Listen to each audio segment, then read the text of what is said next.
मंजिल उन्हीं को मिलती है जिनके सपनों में जान होती है। पंख से कुछ नहीं होता मेरे दोस्त, हौसलों से उड़ान होती है। नमस्कार दोस्तों, आप सभी का स्वागत है एसएससी एक्सपर्ट यूट्यूब चैनल पर। एसएससी एमटीएस 2024 में आर्ट्स एंड कल्चर के कुल 205 प्रश्न पूछे गए थे। फर्स्ट वीडियो के माध्यम से हमने 25 क्वेश्चन को किया था। इसका लेवल जो है टफेस्ट से इजीएस्ट होगा, यानी कठिन से सरल की ओर होगा। और यह दूसरा पार्ट। यदि आप चैनल पर नए हैं तो चैनल को सब्सक्राइब जरूर करें, साथ ही साथ बेल आइकन जरूर प्रेस करें। इसकी पीडीएफ आपको हमारी टेलीग्राम पे मिलेगी। टेलीग्राम का लिंक आपको नीचे डिस्क्रिप्शन में मिल जाएगा, या सर्च कर सकते हैं एसएससी एक्सपर्ट ऑफिशियल के नाम से। तो इस वीडियो के माध्यम से हम प्रश्न नंबर 26 से करने वाले हैं। पहला प्रश्न है, निम्नलिखित में से किस राज्य में अच्छी फसल के लिए संतूरा देवी को धन्यवाद देने के लिए बिस्सू मेला आयोजित किया जाता है? ये बिस्सू मेला जो है वो उत्तराखंड में आयोजित होता है। तो डी ऑप्शन इसका जो है राइट हो जाएगा। नीचे आप देख सकते हैं यहाँ राइट क्वेश्चन जो है 19.35% लोगों ने किया था, और रॉन्ग आंसर जो है 59.76 लोगों ने इसका रॉन्ग आंसर दिया था। तो प्रत्येक प्रश्न के नीचे आपको डिटेल मिलेगी, वहां से आप देख सकते हैं कि कितना प्रश्न ये है टफेस्ट है। बिस्सू मेला जो है गढ़वाल क्षेत्र में अच्छी फसल के लिए आभार व्यक्त करने के लिए मनाया जाने वाला त्यौहार है। यह जानसेरी जनजाति के पुरुष और महिलाओं अपने क्षेत्र के जीवंत पारंपरिक परिधान पहनकर लोक संगीत गाते और नृत्य करते हैं। तो इससे आपको एक जानकारी मिलती है कि यहाँ उत्तराखंड में कौन सी जनजाति है, जानसेरी जनजाति, यह भी आपको याद रखना है। और आसपास के इलाकों में लोक देवी दुर्गा के अवतार संतूरी देवी की पूजा की जाती है। एग्जाम में पूछा जा सकता है कि संतूरा देवी जो है किस देवी के अवतार के रूप में पूजा की जाती है? तो माँ दुर्गा के रूप में पूजा की जाती है। और इन्हें फूल चढ़ाया जाता है, रोडेड्रॉन फूल चढ़ाया जाता है, ये भी आपको याद रखना है, अगली एग्जाम में पूछा जा सकता है। यह भव्य त्योहार जो है देहरादून के चक्राता ब्लॉक में मनाया जाता है। बिस्सू मेला जो है एक सप्ताह से अधिक तक बढ़ता है। प्रत्येक एग्जाम में पूछा गया है कि यह मेला कितने दिनों तक आयोजित होता है, यह त्योहार। तो इस प्रकार जो है प्रश्न पूछा जा सकता है। तो एक सप्ताह से अधिक इसे मनाया जाता है। उत्तराखंड के अन्य प्रमुख त्योहारों की बात करें तो हरेला त्योहार जो है अगस्त में मनाए जाने वाला मानसून के मौसम की शुरुआत का प्रतीक है। बिताली यह कुमाऊं क्षेत्र में मनाए जाने वाला एक त्योहार है, जो फसल मौसम के अंत का प्रतीक है। फूलदेई जो है मार्च में मनाए जाने वाला त्योहार है।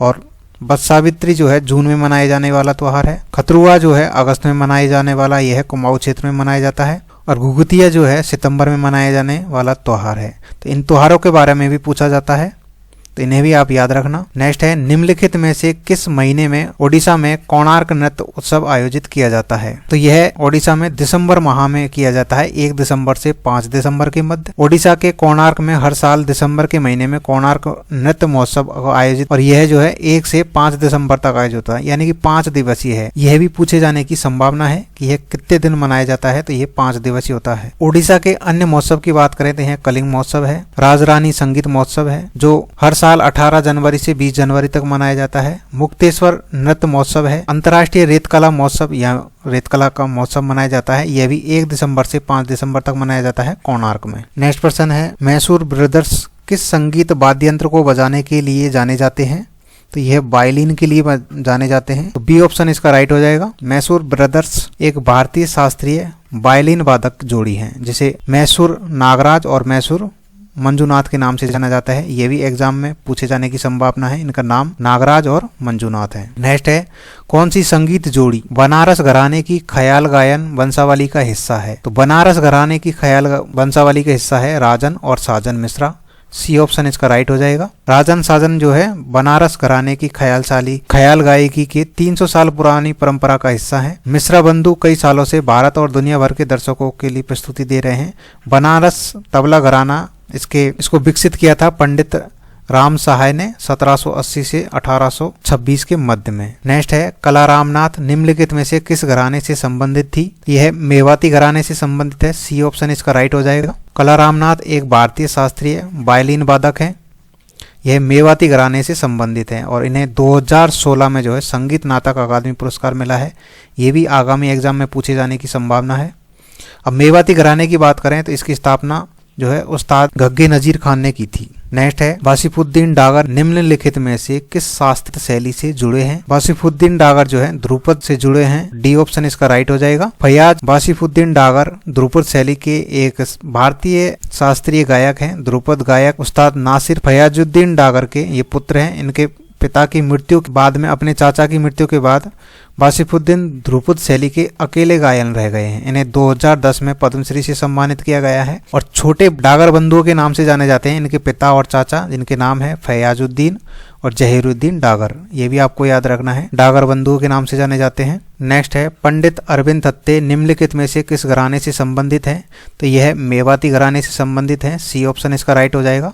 मेवाती घराने के अन्य कलाकारों की हम बात करें तो कलाराम नाथ, जो कि अपने पिछले क्वेश्चन में करा था, मोतीराम है, मणिराम तृप्ति मुखर्जी हैं, अरविंद थत्ते हैं, पंडित जसराज है, पंडित अभयंकर हैं। आप इन नामों को याद रख लेना, ये किसी भी एग्जाम में पूछे जा सकते हैं। मेवाती घराने से संबंधित है। नेक्स्ट है भारतीय शास्त्रीय संगीत के किस ग्रंथ की रचना पंडित सारंगदेव द्वारा की गई थी? पंडित सारंगदेव द्वारा की गई थी संगीत रत्नाकर। सी ऑप्शन इसका राइट हो जाएगा। संगीत रत्नाकर संगीत का सबसे पुराना ज्ञात ग्रंथ है, सारंगदेव द्वारा रचित किया गया था। संगीत रत्नाकर को संगीत और नृत्य का महासागर भी कहा जाता है, जो सबसे महत्वपूर्ण संगीत ग्रंथों में से एक है। सारंगदेव ने राजा सिम्हाणा, जो कि 1210 से 1247 के दरबार में अपनी संगीत रुचियों को आगे बढ़ाने के लिए स्वतंत्रता के साथ एक अकाउंटेंट के रूप में काम किया था, ना कि संगीत दरबार के रूप में काम नहीं किया था, केवल अकाउंटेंट के रूप में काम किया था। नेक्स्ट है ईमानी शंकर शास्त्री और दुर्रे स्वामी अयंगर दोनों का संबंध किस संगीत वाद्य यंत्र से है? इन दोनों का संबंध है वीणा से, तो डी ऑप्शन इसका राइट हो जाएगा। वीणा के प्रमुख वादकों की हम बात करें तो एस बालचंद है,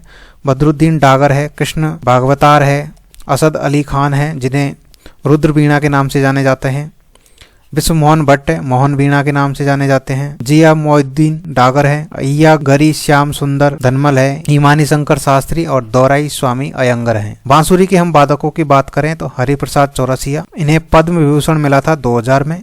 राकेश चौरसिया ग्रैमी पुरस्कार 2024 से सम्मानित किया गया है, तो आगामी एग्जाम में पूछे जाने की संभावना है।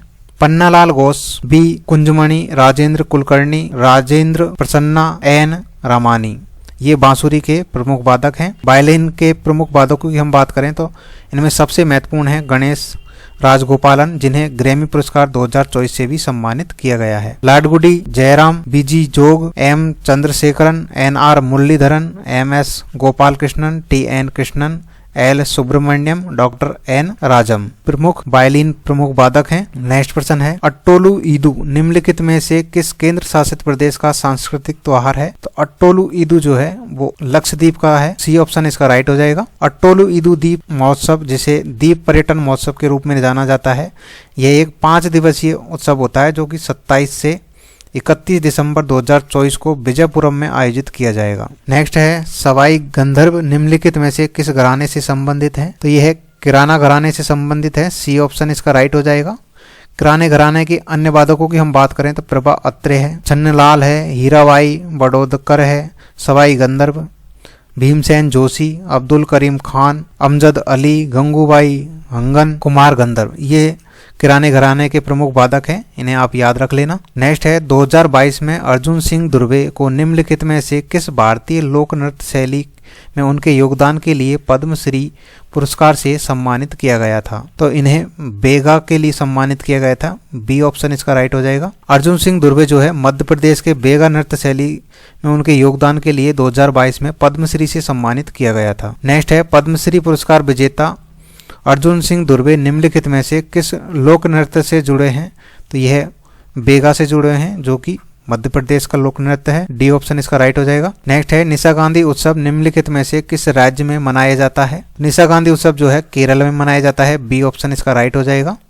निशा गांधी उत्सव भारत केरल राज्य में मनाया जाता है। यह उत्सव केरल के त्रिवेंद्रपुरम शहर के कनककुन्नू महल परिसर में आयोजित किया जाता है। यह उत्सव केरल पर्यटन विकास निगम द्वारा आयोजित किया जाता है और इस साल में 2 बार आयोजित होता है, अक्टूबर नवंबर के महीने में और मार्च अप्रैल के महीने में यह आयोजित होता है। नेक्स्ट है बिसागु महोत्सव के दौरान निम्नलिखित में से कौन सा लोक नृत्य आयोजित किया जाता है? तो बी ऑप्शन इसका राइट हो जाएगा। बागुरुम्बा जो है आयोजित किया जाता है बिसागु महोत्सव में। बिसागु महोत्सव जो है असम के बोडो समुदाय द्वारा नव वर्ष की शुरुआत के उपलक्ष्य में मनाए जाने वाला एक त्योहार है। बागुरुम्बा नृत्य आमतौर पर बिसुआ संक्रांति मध्य अप्रैल में बोडो के बिसुगु उत्सव के दौरान मनाया जाता है। बिसुगु त्योहार गायों की पूजा से शुरू होता है। नेक्स्ट है हुट्टारी नृत्य, जिस वार्षिक परंपरा के रूप में मनाया जाता है, एक धीरे धीरे होने वाला प्रदर्शन है जो कटाई के मौसम के दौरान किया जाता है।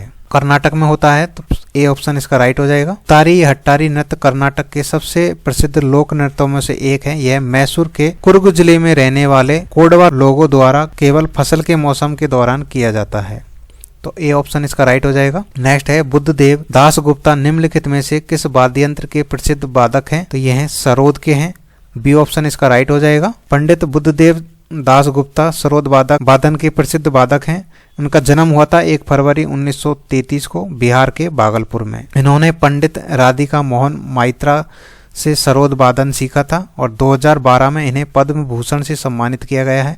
2016 में इन्हें संगीत महासम्मान और बंगाल विभूषण से भी सम्मानित किया गया है। इनका निधन 2018 में हुआ था। नेक्स्ट है कलामंडलम कृष्ण नायर भारत के निम्नलिखित में से किस शास्त्रीय नृत्य से एक जानी मानी हस्ती थे? तो यह कथकली से संबंधित थे। सी ऑप्शन इसका राइट हो जाएगा। कलामंडलम कृष्ण नायर कथकली के एक जाने माने कलाकार थे। कथकली भारत का केरल के एक शास्त्रीय नृत्य है। भारतीय शास्त्रीय गायिका और पद्म विभूषण से सम्मानित किशोरी अमोनकर निम्नलिखित में से किस घराने से संबंधित हैं? किशोरी अमोनकर जो हैं वो जयपुर घराने से संबंधित हैं। बी ऑप्शन इसका राइट हो जाएगा।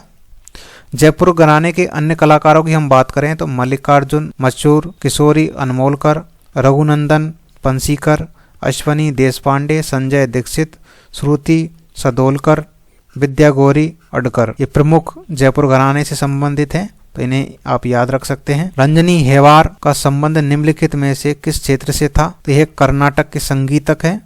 सी ऑप्शन इसका राइट हो जाएगा। नेक्स्ट है शास्त्रीय नृत्य की एक प्रसिद्ध शैली मणिपुरी रास लीला डैश द्वारा मनाई गई है। तो यह महाराजा भागचंद्र के द्वारा मनाई गई है। डी ऑप्शन इसका राइट हो जाएगा। मणिपुरी रासलीला नृत्य शैली को महाराज भागचंद्र ने बनाया था और इसे पहली बार 1779 में कार्तिक की पूर्णिमा पर मणिपुर में प्रदर्शित किया गया था। नेक्स्ट है गुजरात में माधवपुर मेला भगवान कृष्ण और रुक्मणी के विवाह का जश्न मनाने के लिए डैश दिन तक चलने वाला कार्यक्रम है। तो यह 5 दिन तक चलने वाला कार्यक्रम है। डी ऑप्शन इसका राइट हो जाएगा।